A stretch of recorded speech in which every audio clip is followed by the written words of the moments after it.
my wife said, maybe you should change the name since the pandemic is maybe petering out, but I don't know. It feels like we have a ways to go yet. So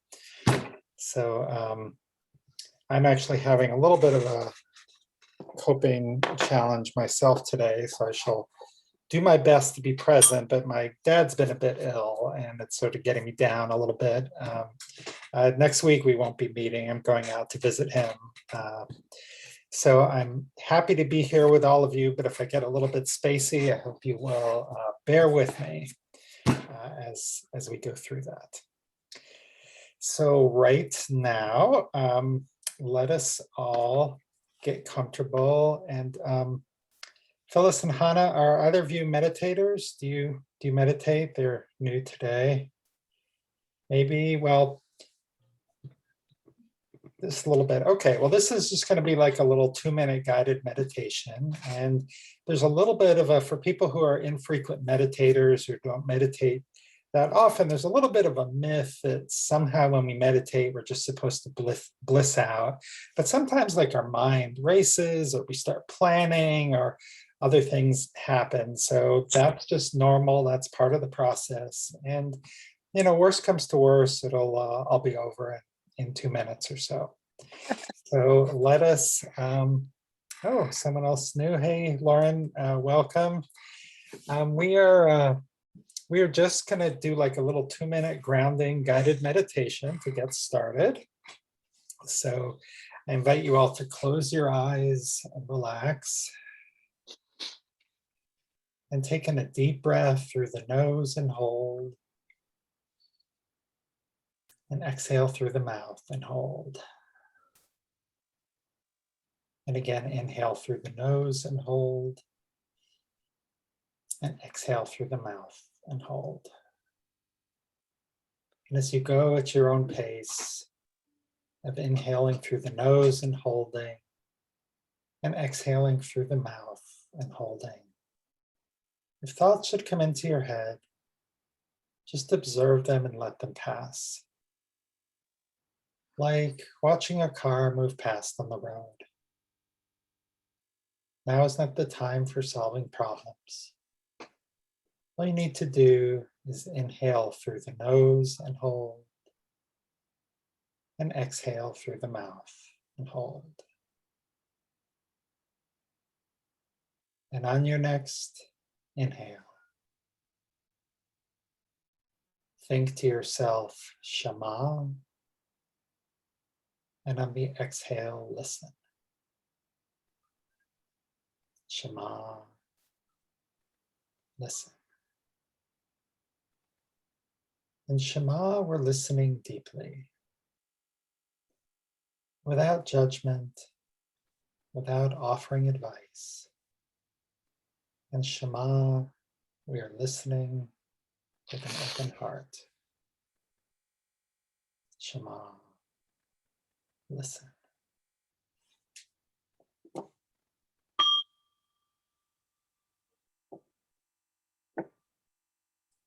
And when you're ready, you may open your eyes.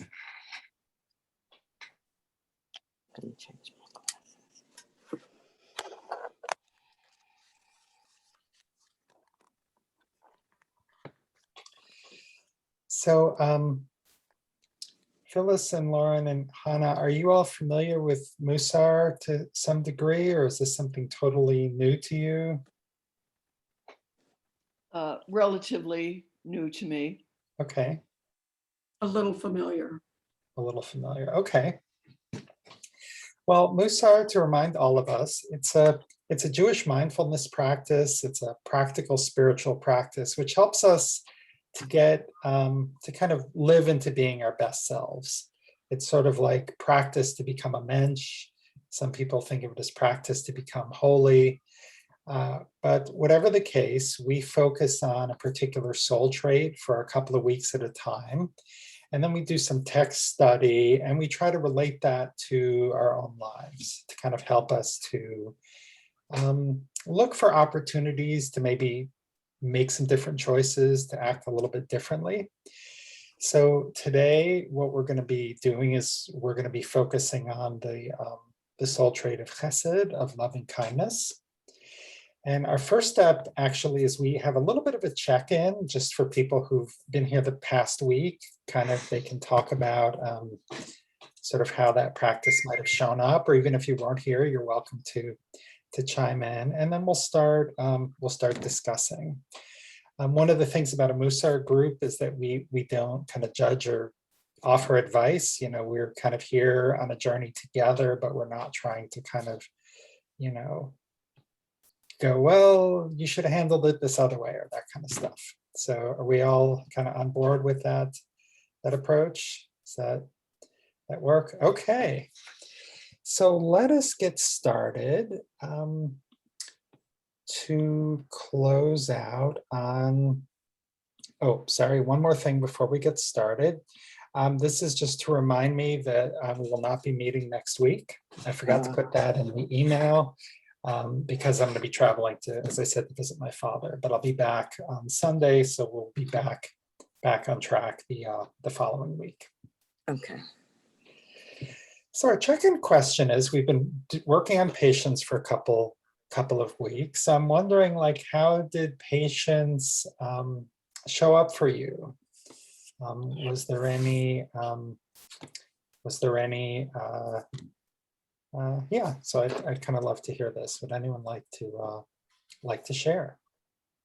Yeah, Joanne. No, it wasn't a very good example. I was chairing a meeting of the Shul Sisterhood, and we're trying to firm up the menu. And we talked about it for maybe an hour and a half. And one of the women then asked, could you please go over the menu again? And I was like, oh, but I did it, but I realized, like, my first reaction was like, oh, this is all we've been talking about. Why do we need to do this again? But I did it, because I guess people want the clarification, and it certainly was relevant, so I had a bad attitude, I admit it. Well, thank you, Joanne, because patience is what we need when we have a bad attitude. I mean, we've all had those moments of those, like, oh my God, I cannot believe, someone is asking that question. Patience is kind of what helps keeps us from biting their heads off. And so it sounds like, you answered their question, and you moved on. And but it's bearing suffering. It really feels bad when we get irritated that way, and it's being able to kind of hold on to those feelings and not let them take over and act on them. So didn't do it. Great. All right. Who else would like to share? Yeah, Nancy. I have to laugh because as I mentioned with some of you who were on last week, I was not having much patience with my handyman, and I gave him a week, a little over a week. And I finally reached out to him. I guess it was maybe Wednesday morning, yesterday, or was it 2 days ago? Anyhow, and I just wrote him a really nice email, just checking in, hope you're well. And he called me back instantly. He was a completely different person. He was as sweet as he could be. He says, I'm coming over Friday, meet me at 4:00. And he's like charging me $30. I'm like thinking to myself, what? I'm going to pay you a lot more than that, honey. You just don't know. But, so it was like giving that time, and sometimes I also feel that with patience, speaking up, definitely comes into the picture. I bought a brand new car yesterday. Well, maybe now it was 2 days ago. I'm losing track of time. And I noticed 2 like gouges in the paint, not just a surface scratch, but they're not big. They're not big. And I'm sure every car has its thing, and we just don't notice it because we're so excited. So I thought, you know what? I passed it by a couple friends. I said, no, you should take it in. You spent a lot of money. It's a brand new car, 2021. It's like, and the guy was so sweet. And he said, please bring it in tomorrow. We'll take care of it. So sometimes the patience comes, okay, I'll just kind of sit with it for a while, but then I'll speak up. And if it doesn't work out, then, we'll go from a different angle. But it really works when you practice it. Yeah, well, thank you so much, Nancy. That's a great illustration because like all of these soul traits, and this is one of the ways that Musar is different, is that having too much can be just as bad as having not enough. So, you got to a certain point where it's like, okay, I'm tired of waiting for my handyman. I'm going to take some action, and you took some action and, he responded, you sort of thought and considered and consulted and said, you know what, I'm going to, say something. I'm not just going to bear the frustration and the suffering of like these scratches on my beautiful new car. I'm going to take some action and get it resolved. So thank you so much for It was sharing. it was a little bit of a lesson for me to take that space, which is not easy. Take a little bit more space. Yeah. And then it'll work out. Thank you. That's good. Anyone else care to share or check in? Well, patience has Carol. been my touchstone, Greg. It's all through this pandemic, it's been be patient. This too shall pass.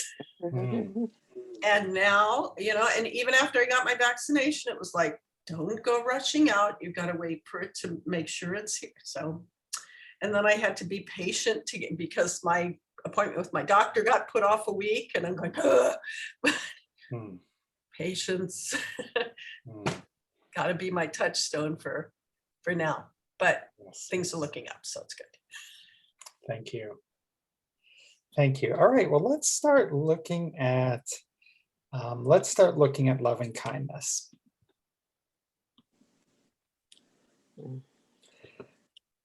Okay, so talked about patience. So may I have a volunteer to read this first text about loving kindness, or chesed in Hebrew? And I might pause you a few times along the way. I mean, according to the mystical tradition, God created the world simply to bestow kindness and love on all creation. This constant flow of chesed, loving kindness, initiated and sustains the world. We humans so are. let me pause you there. So some of us are more connected to the mystical tradition than others. Some of us may be more sort of connected to the divine than others, and some of us might, have some may not be all that sure about the divinity. But I want to sort of nonetheless stop here. And what is this idea of like this constant flow of like chesed? We talked about this a little bit last time as well, about like not withholding your goodness from other people. And then he goes on to say that humans are also creators. So I want to just pause here and get some reactions to what we've seen so far. Do you buy into this, or what does that mean to you? I do, because I think creation is amazing. I mean, the world, living things, people, plants, animals. It's like all really amazing that it's here. Thank you, John. I think it's a beautiful concept. Loving kindness begets loving kindness. So there's this growth, and it can go on and just multiply and multiply. So that's like enough of value for that to, make you want to be, make you want to practice loving kindness. Yeah, thank you, Wendy. And certainly we'd all like to live in a world where loving kindness begets loving kindness. And yeah, we have an opportunity to help create that world, perhaps. Yeah, Carol. If you ascribe to the idea of Tikkun Olam, we are in partnership of creation with God. And people are creating all the time, and we create stuff, but we also create situations, and we procreate, we create each other or create offspring. But the creative process, when approached from a loving standpoint, is a courageous act and a loving act. You know, if you write a poem or paint beautiful art with the idea that I want to put something beautiful into the world, that is a kind of support of the whole life creative force. I don't think I'm saying this right, but it is a support of the life creative force and to uphold, to hold up the beauty of the world, or to assist in holding up the beauty of the world. Mhm. Yeah, thank you. Thank you, Carol. That's beautifully said. Any other thoughts, or should we continue with this paragraph? All right, let's take it a step further. Joanne, you want to continue, please? Oh, yes. We humans are also creators. This is one of the most important ways that we imitate the divine. What is our means of creating and building the world? We might think it is our imagination, our ability to envision something new. Musar Master Rabbi Shlomo Wald, he died 2005, Israel, teaches that it is chesed. Each act of chesed builds the world. All right, thank you. So, okay, so we're given sort of two views of, building the world or being creative. One is sort of imagination, and other is sort of acts of chesed. What's the difference between the two, and why might an act of chesed be part of creation, or why might that be what the Musar masters are focusing on? Because imagination might never come to fruition, but an act of chesed is actually an action that can change somebody or something. It's real. Thank you, Joanne. Who else has a thought on this? Imagination is the seed, and then the act. You need them both, I think. Yeah, okay. They both may have something to contribute.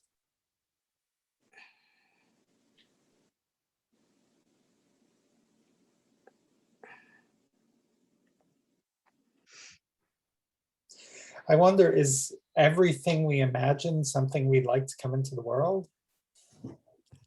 Not necessarily. Yeah, I can't speak for everyone else's imagination, but I imagine all kinds of stuff, which is not such a good outcome. And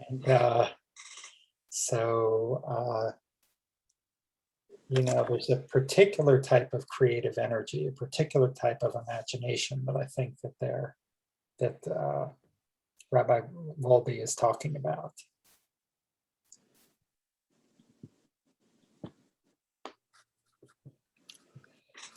Now, there's a couple of two other ideas here, which I want to spend a little bit of time on.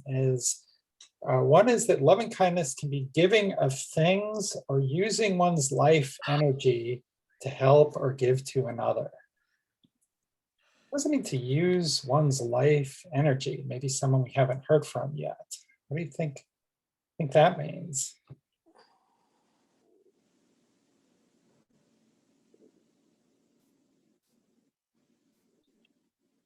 Well, I've been talking a lot, but I have something that happened this week where I think it applies. Okay. So if nobody else wants the floor, if somebody else wants the floor, I'll step back. I had a message online from a former student who is going through a really terrible set of experiences, and she's had a very difficult life, and she was suicidal. She was really telling me, she said, I just want to die. And I said, I knew what she meant. She meant she wanted the pain to stop, the hurting to stop. And of course, I didn't want that to happen. And I said to her, I love you. That's all I said. And I kept saying, I love you, which I hope was the right thing to do. I didn't want to give her advice. I didn't want to tell her it was all going to be fine, because I don't know if it's going to be fine. Her situation is dire.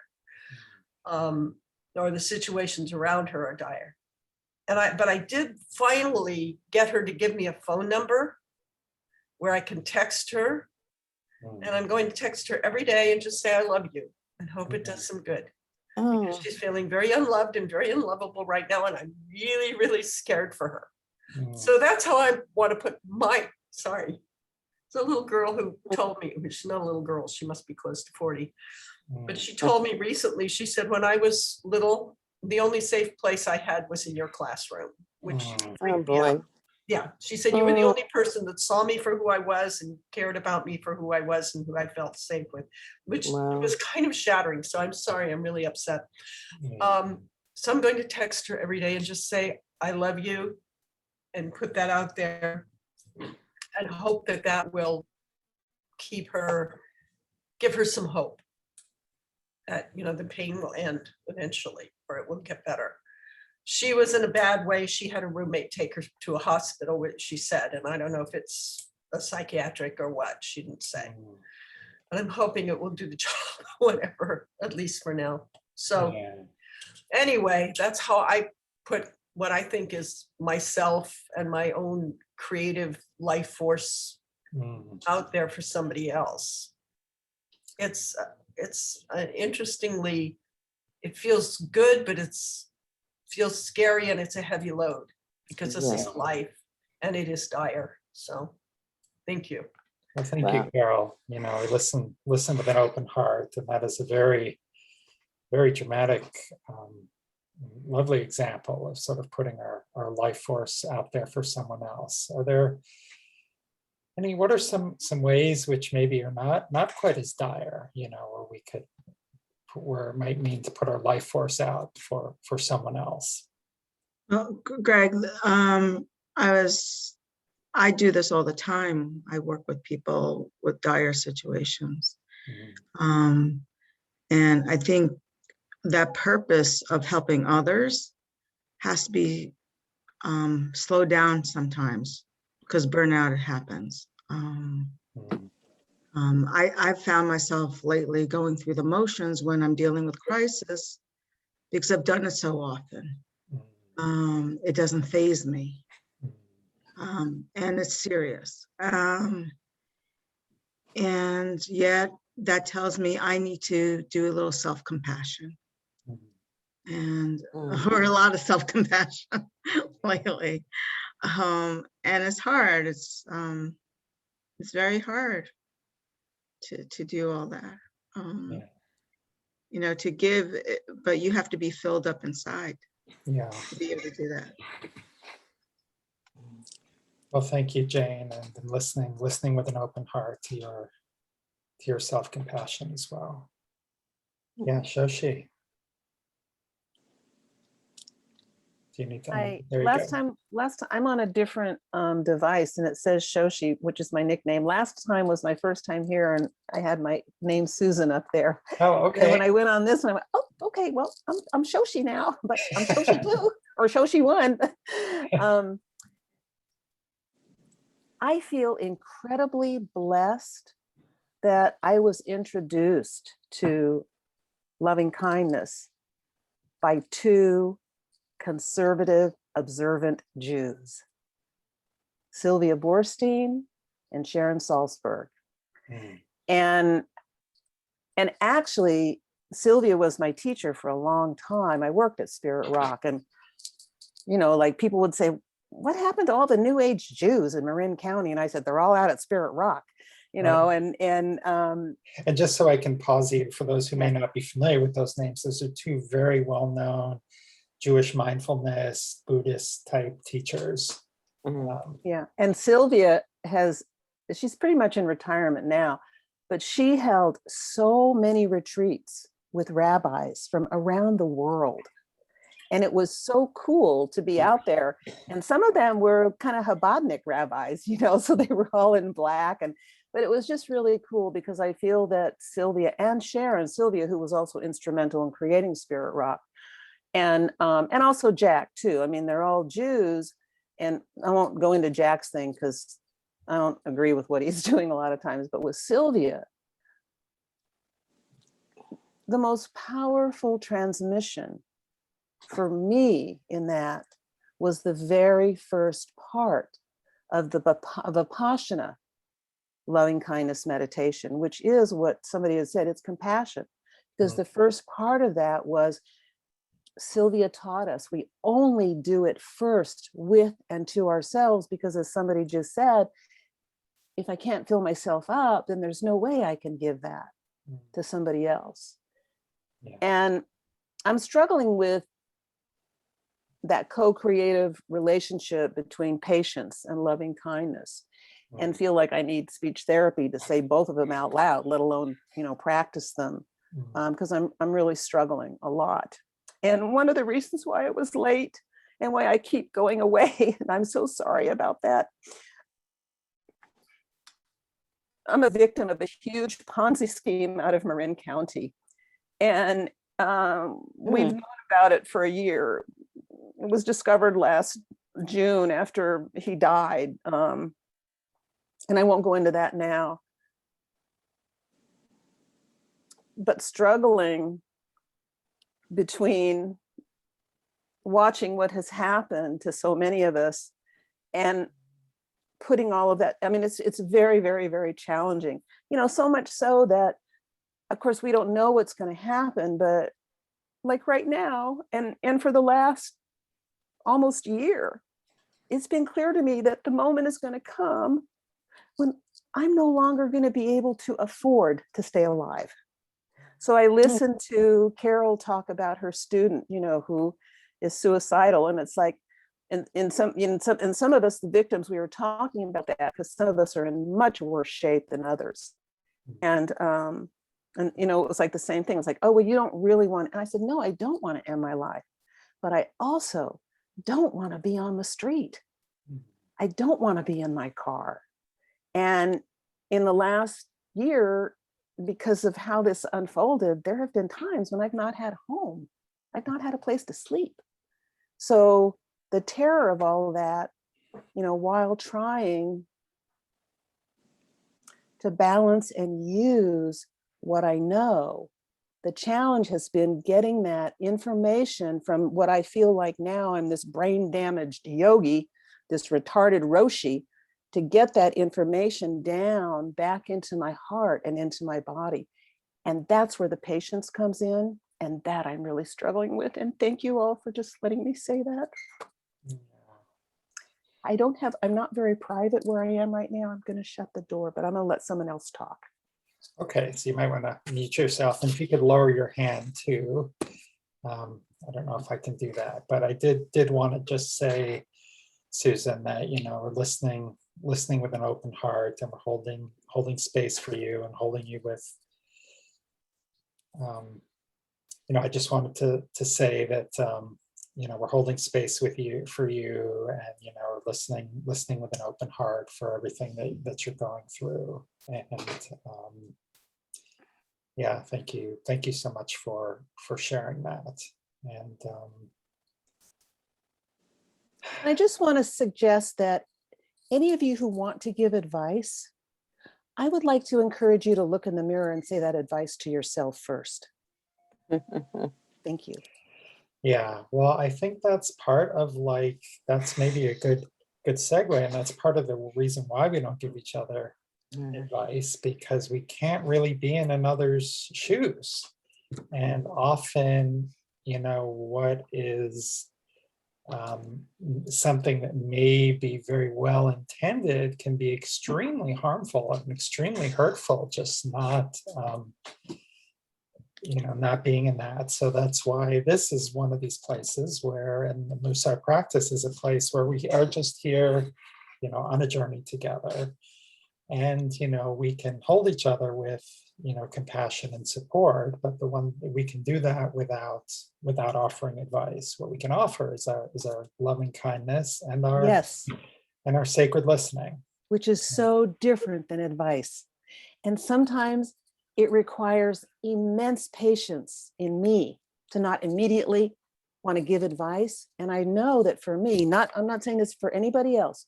For me, when I find that I'm wanting to immediately give advice, it's more about my reaction to what I'm hearing, rather than it coming from a place that's really that co-creative relationship between Hashem and me. Thank you, Susan. Thank you. Okay, so I think that this is a good place maybe to look at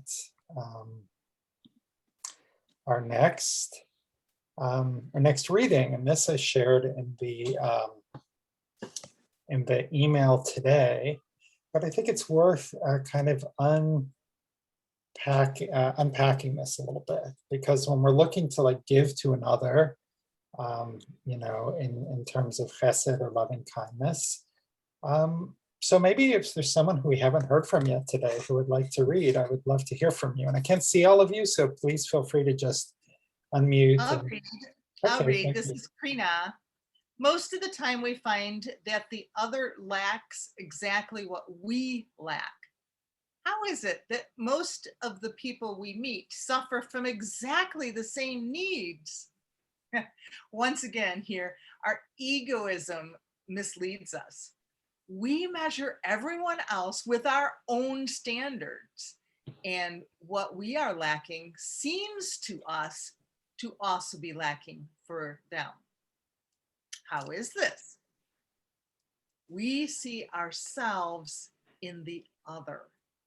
It is as if every person whom we meet is only a mirror in which we see ourselves.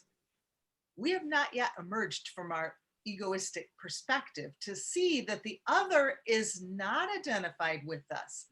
He is other, different from us completely. It is our task to understand how the other is different from us and to search for what he lacks and not what we lack. And I want to say, I really love this. I read it in your email earlier, and it's like, oh, this is good. I could think about this for a long time. Nice. Yeah, this is a juicy one. And maybe, Karina, you could just read the bottom bullet as well, and then I'll stop the sharing and we can sort of talk about this whole package. Oh, okay. Sure. The Torah calls on us to really see what the other needs is a first step before acting on the impulse to give. Often, we only see our own needs projected onto the other when we want to give. Sorry about that. Right, okay. So, as we were saying, there's some pretty juicy stuff here. And what are some things that sort of stand out for you? How do you kind of relate to this in your own life? Do you think you ever are just sort of projecting your own stuff onto other people and giving to them what you need, or what you need them to have? Or how is this kind of played out? Yeah, Kana. Oh, Reading this, I've been thinking a lot lately about the psychological approach that what we react to in others is a mirror of what we either don't like about ourselves or what we like about ourselves, but we're not accessing. So I really am buying into that lately because it seems true. But thinking about that as far as not, giving people what we think we need or what we need. And this has happened to me with other people, they giving advice like Susan was talking about. I think the best thing sometimes is just to ask, what do you need from me before you offer what you think they need. So, far more helpful. That is one of the things, and I meant to say this, that reminds me, one of the things I was reminded of when Susan was talking is a big part of Musar is teaching the heart what the head already understands. And like this idea about like, ask someone what they need before you just start doing or saying or giving. That's a very simple idea. That's probably not a new idea to any of us, but it might be a new thing for many of us to do. I know that I'm probably not very good about that. I'm just like, okay, this, that, and as a as a parent of teenagers, I've learned the hard way that you really do need to ask sometimes, or you're going to get your head bitten off because they don't hold back. Lauren, were you going to say something before? I was, and would you bring up that screen share again? Because there's something in that I want to Absolutely. make reference to. So the last line of the first statement by Rabbi David Jaffe, it's our task to understand how the other is different from us and how to search for what he lacks and not what we lack. Okay, now you can close that, if you don't mind. Not at all. I see it differently. I think the connector between any two people is being able to see how we are the same despite our differences. And I have learned that in different ways at different times. And here's something that my therapist did with me twice that was a wonderful learning experience. And both times I'm complaining about somebody, blah, blah, blah, blah, blah. He's this, and this. And the other one is a woman colleague, and she's this, and this. And my therapist says, how are you like that? And so even if the wording is slightly different, but I too could and did see that he is A, B, C, and D, and I too am A1, B1, C1, and D1. And with my female colleague who I was really annoyed with, I came to understand that her this and her that were her insecurities and her attempts to connect and be kind and so forth. The things that really bugged me were indeed recognizable in myself, my insecurities and so forth. And it made, with these two people, it made all the difference. It's a good trick or something.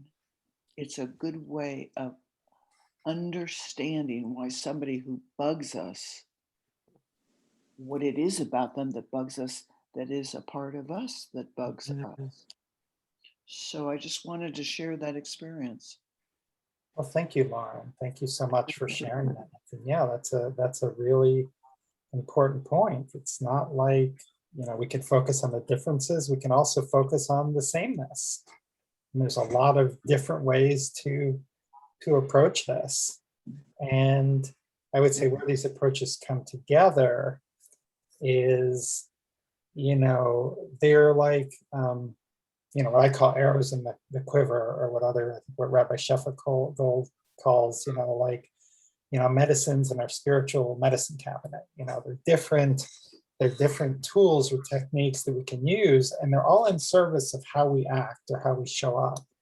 If they can help us to better connect with other people, or as Rabbi Ira Stone says, Musar is about like bearing the burden of the other. If it can help us to figure out how to act or to get to that place where we act kind of for what they need, they're all there's many right answers here.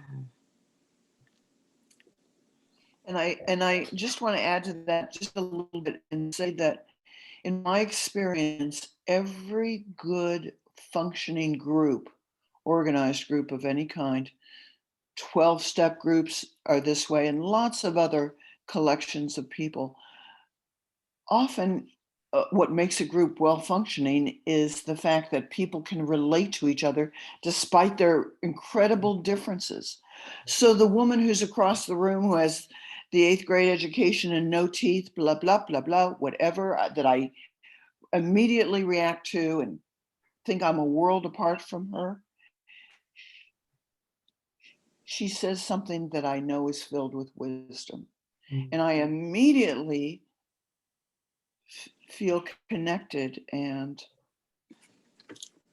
psychologically want to hold her hand. Mm. So that happens to me often. And I really believe that that is a sign of a well-functioning group. Mm. Thank Okay. you. Thank you, Lauren. Well, this I think is a good time. One of our things that we always do is we go into breakout groups where you'll be paired with someone else. And so for today, what we have for our breakout. So in my email that also went out today, I talked about the golden rule and this idea that we treat others as we'd like to be treated. But sometimes if we're projecting into someone else, we may not be offering them what they need, and as it came up, we may not take that extra step to ask, is this what you really need? And so how do we sort of reconcile the two, or almost what Lauren was saying? Well, sometimes you need to see similarities, and sometimes you need to recognize that what they need might not be what I need, even though we have a lot in common, and even though we're both created in the divine image. So maybe talk about how you reconcile the two, and maybe together sort of write like a little mantra that could kind of help you remember to discover what people lack. I'm going to paste this into the chat. And then I'm going to open the breakout rooms.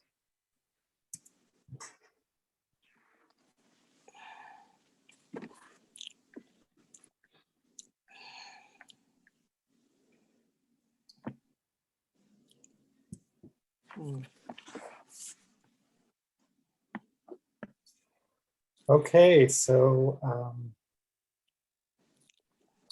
let me just take a quick look here.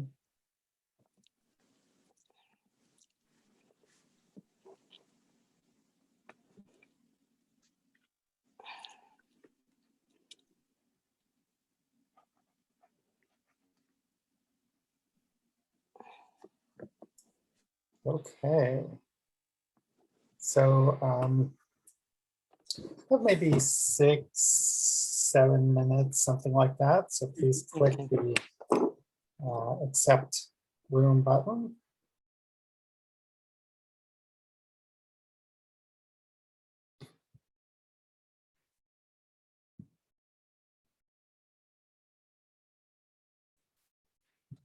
Lauren, do you see the accept breakout room button on your screen there?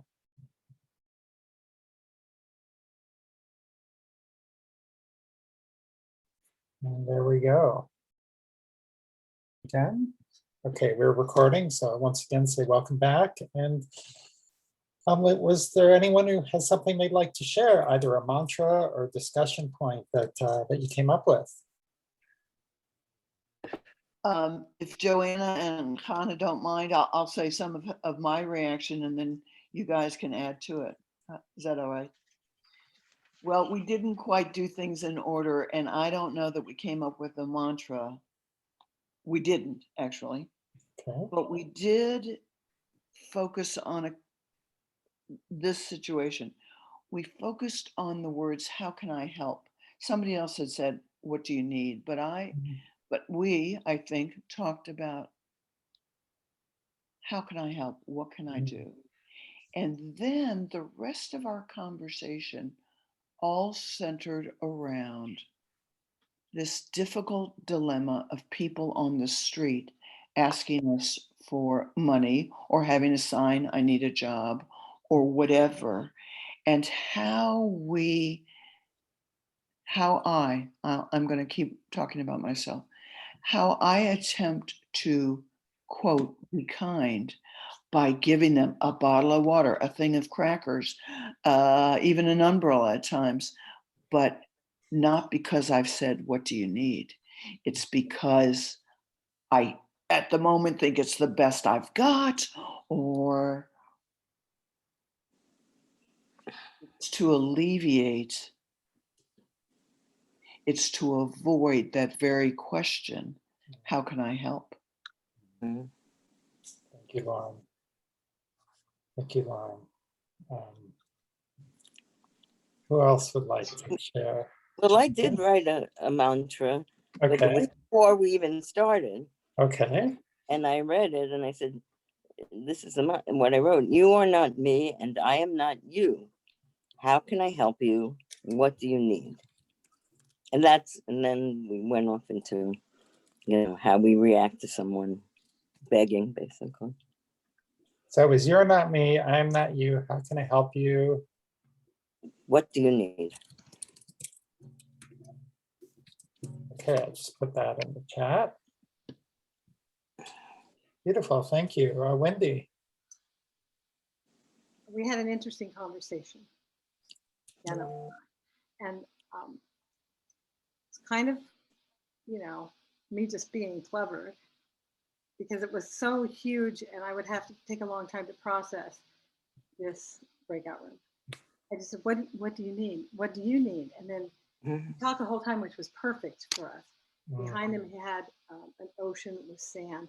And I don't know why the whole time he was talking, I was developing this mantra from the Jewish wedding ceremony, because always when the bride circles the groom, it's always made me laugh. And I know it's symbolic and there's beauty in the symbolism. But to me, I'm like, she's really seeing him.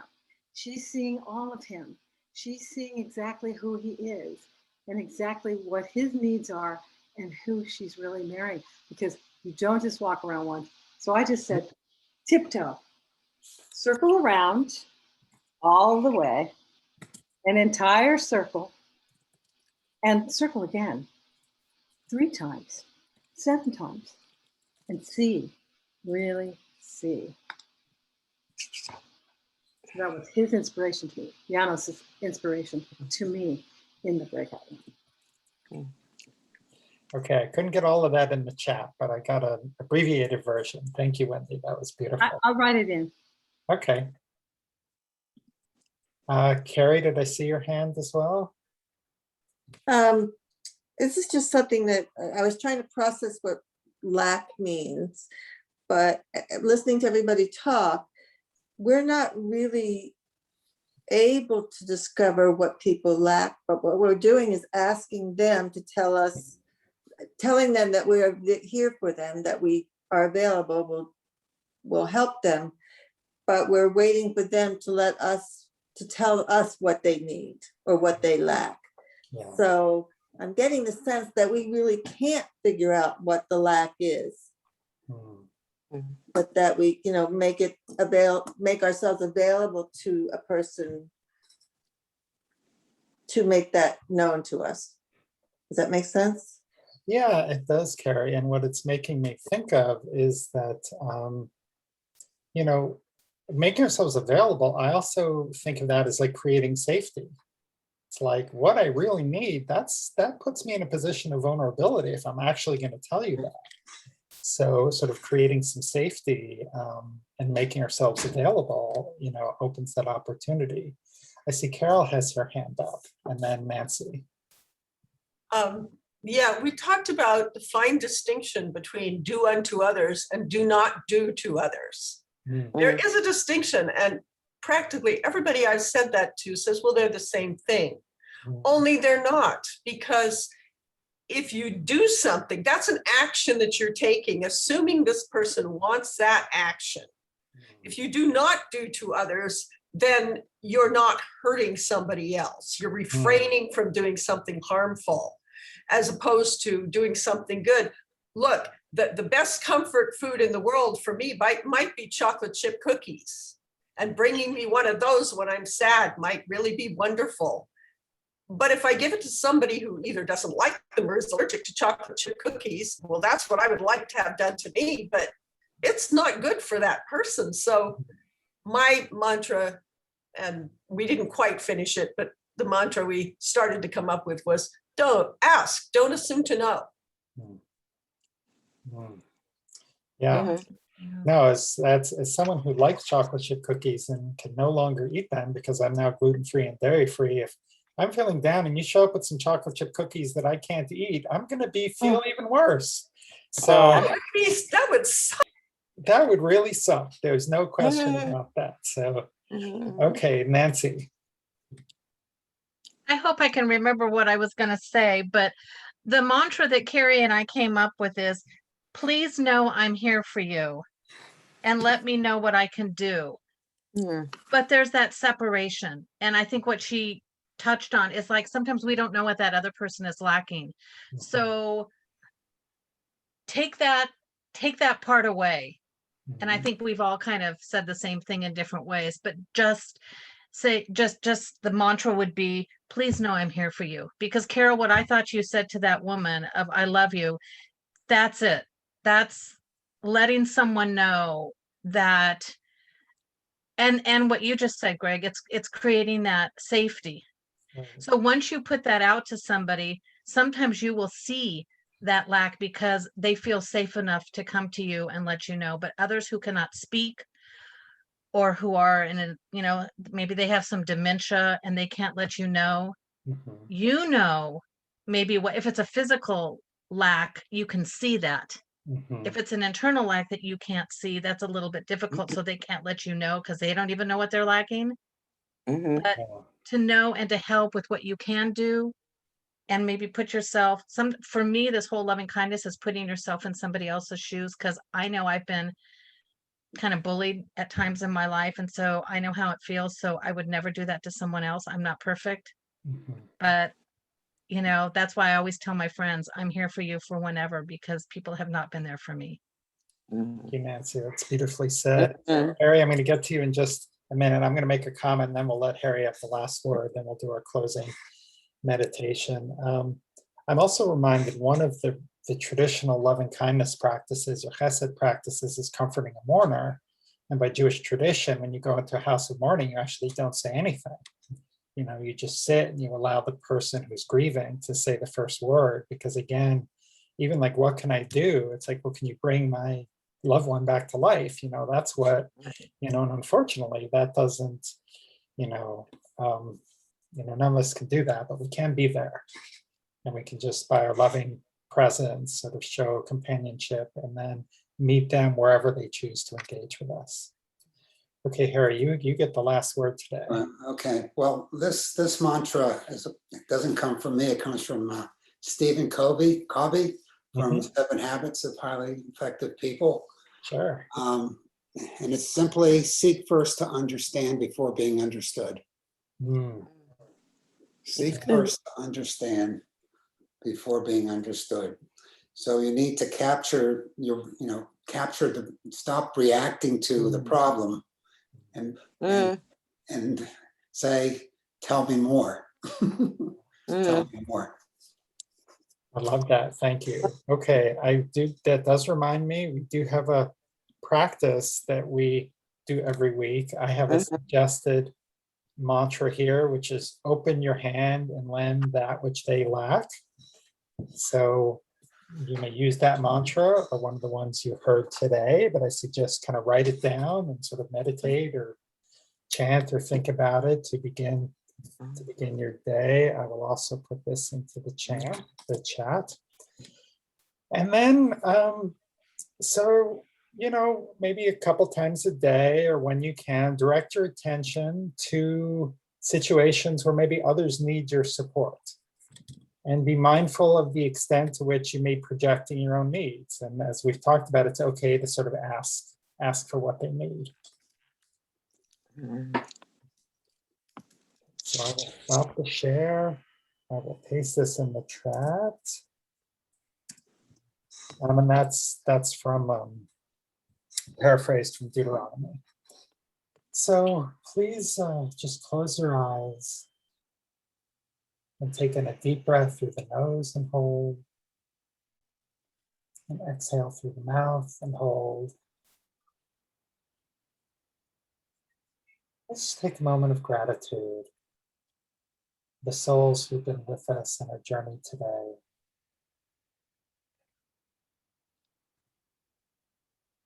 For the listening, for the presence.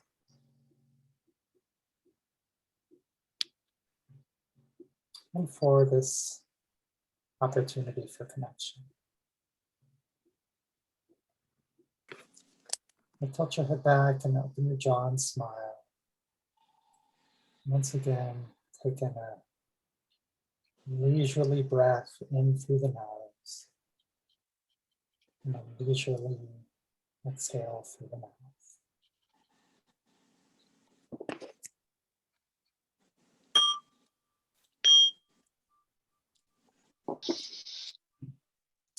And when you're ready, you may open your eyes.